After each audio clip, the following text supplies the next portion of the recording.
বাংলাদেশের কাছে বুদ্ধিজীবী কিংবা কিংবদন্তির কমতি তেমন না থাকলেও ডক্টর মোহাম্মদ ইউনূস নামের জাদুকর আমাদের একটাই।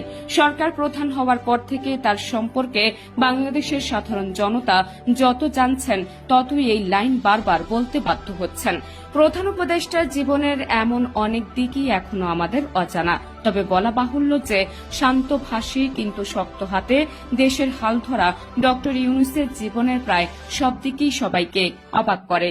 অনেকের মতে বাংলাদেশের ইতিহাসে গত ৬৮ বছরে যদি কোনো ব্যক্তিত্বকে চিহ্নিত করা লাগে তাহলে সেটা ডক্টর মোহাম্মদ ইউনূস। তার হাত ধরে আন্তর্জাতিক মহলে বাংলাদেশকে চেনা হয় ভিন্নভাবে। শান্তিতে নোবেল বিজয়ী অধ্যাপকের অর্জনের তালিকা কিন্তু এই এক পুরস্কার দিয়ে শেষ নয়। লিস্ট এতটাই দীর্ঘ যে সাধারণদের চোখ কপালে ওঠে। ১৯৭৮ সাল থেকে ২০২১ সাল পর্যন্ত ডক্টর ইউনূস জাতীয় ও আন্তর্জাতিক সহ প্রায় ১৪৫টি পুরস্কার অর্জন করেছেন। তিনি বিশ্বের ২৪ দেশের বিভিন্ন বিশ্ববিদ্যালয় থেকে ৬২টি সম্মানসূচক ডিগ্রি পেয়েছেন।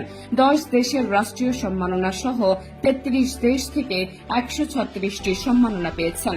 ফরচুন ম্যাগাজিন তাকে ২০১২ সালে সময়ের অন্যতম শ্রেষ্ঠ উদ্যোক্তা আখ্যা দিয়েছিল। একই সাথে টাইম, নিউজউইক ও ফোর্বস ম্যাগাজিনের কভারে তাকে স্থান দেওয়া হয়েছে। নোবেল শান্তি পুরস্কার ইউনাইটেড স্টেটস